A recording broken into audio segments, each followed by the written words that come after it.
Hello students, welcome to my YouTube channel. Today we are going to discuss about a Burden tube pressure gauge, function, location, construction and working. So आज हम discuss करेंगे burden tube pressure gauge के function, location, construction and working के बारे में. So without wasting much time, let us start this video.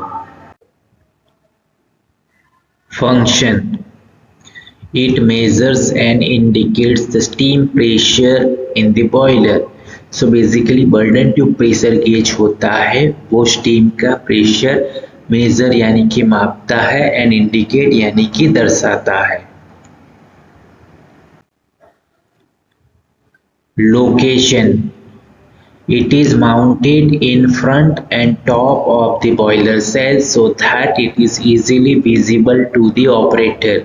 यानी कि pressure gauge जो होता है वो वन टाइप ऑफ माउंटिंग यानी कि उसको माउंट किया जाता है बॉयलर सेल के फ्रंट यानी कि सामने की तरफ एंड टॉप यानी कि ऊपर की तरफ, जिसके थ्रू क्या होता है कि जो भी बॉयलर का ऑपरेटर है उसको इजीली दिख सके प्रेशर पर्टिकुलर स्टीम का.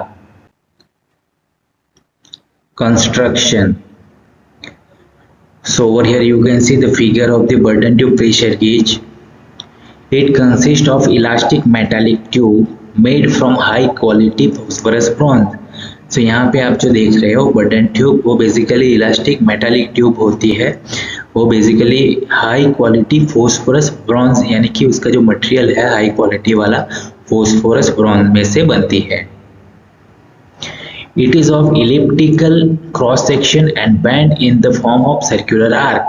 So basically उसका cross section elliptical यानी कि एक अंडाकार होता है and bend in the form of circular arc यानी कि वो circular arc में bend होती है, यानी कि bend यानी कि मुड़ना ऐसा हम बोल सकते हैं. One end of the tube is closed by plug and other end is connected to steam space of the boiler. So basically यहाँ पे आप ट्यूब देख रहे हो उसका एक एंड जो है वो बॉयलर का जो स्टीम स्पेस है उसके साथ कनेक्टेड किया जाता है और दूसरा जो है वो बर्डन ट्यूब के यानी कि यहाँ पे एक प्लग होता है उसके साथ कनेक्ट किया जाता है.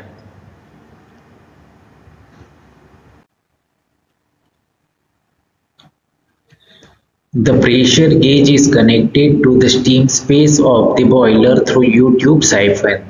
सो बेसिकली हमारा जो प्रेशर गेज आप देख रहे हो बर्डन ट्यूब वाला वो कनेक्ट किया जाता है ये हमारा स्टीम स्पेस के साथ with the help of YouTube यानी कि एक प्रकार की जिसको हम बोलेंगे साइफन यानी कि एक नली, इसके थ्रू हम उसको कनेक्ट करते हैं.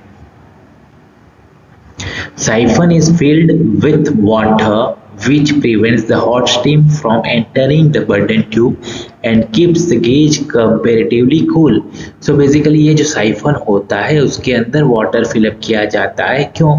क्योंकि यहाँ से अगर स्टीम जो होता है वो आगे की ओर चली जाती है तो यहाँ पे हमारा जो ट्यूब है वो कूल नहीं हो पाएगा. इसके लिए क्या करता है कि ये जो स्टीम है उसको आगे जाने से रोकने के लिए यहाँ पे वाटर फिलअप किया जाता है जिसके थ्रू हमारा जो प्रेशर गेज है वो कूल होता है.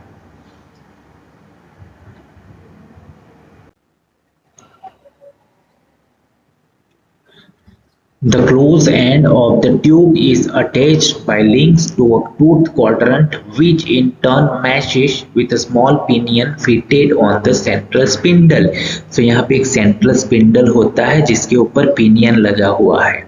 So यहाँ पे क्या है ये ट्यूब का एक एंड है वो विद हेल्प ऑफ लिंक यहाँ पे टूथ क्वाड्रेंट के साथ ये पिनियन के साथ यहाँ पे मैशिंग कंडीशन में है यानी कि ये पिनियन और ये क्वाड्रेंट की जो टीथ है एक दूसरे के अंदर है यानी कि जिसको हम मैशिंग कंडीशन बोलते हैं. A pointer is attached to the spindle on a dial gauge यानी कि स्पिंडल के ऊपर एक पॉइंटर लगा होता है, ये नीडल देख रहे हो जिसको हम पॉइंटर बोलेंगे और यहाँ पे एक डायल लगा है. The dial gauge is usually constructed to indicate up to double the maximum working pressure. So basically dial gauge जो होता है आमतौर पर डबल मैक्सिमम प्रेशर यानी कि अधिकतम कार्यशील दबाव के 2 गुने तक का माप जो है वो इंडिकेट करता है.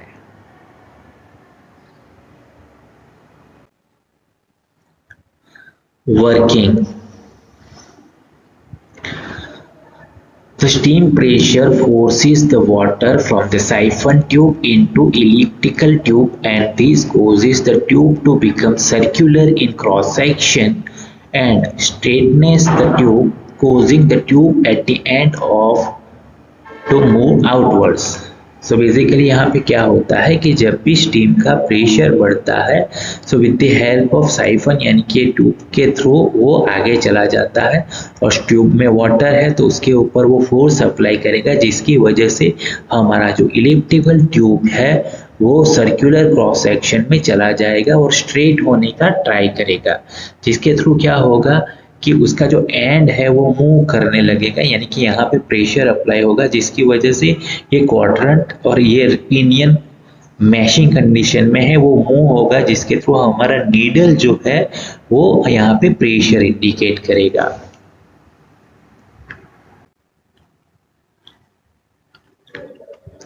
This outward movement is magnified and transmitted by link tooth quadrant and pinion, causing the pointer to move and show pressure on the graduated dial.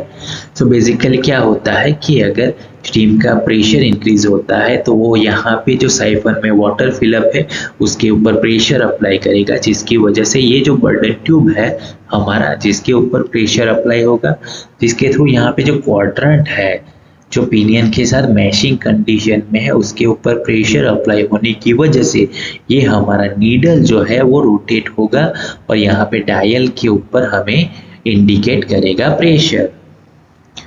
The movement of the free end of the elliptical tube is proportional to the difference between external and internal pressure on the tube, यानी कि यहाँ पे जो free and जो है हमारा elliptical tube का वो क्या है, proportional to the difference between external and internal pressure on the tube, यानी कि ट्यूब का जो एक्सटर्नल यानी कि बाहरी एंड इंटरनल यानी कि आंतरिक दबाव का जो डिफरेंस होता है उसका वो क्या है, प्रोपोर्शनल है।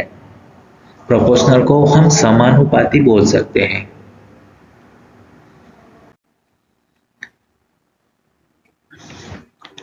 Since the outside pressure is atmospheric, so यहाँ पे सपोज हमारा आउटसाइड प्रेशर है जिसको हम एटमॉस्फेरिक प्रेशर बोलेंगे, and pressure gauge measure steam pressure minus atmospheric pressure, और हमारा जो प्रेशर गेज है वो क्या मेजर करता है, स्टीम का प्रेशर जो कि हम एटमॉस्फेरिक प्रेशर से माइनस करेंगे जिसको हम बोलेंगे गेज प्रेशर।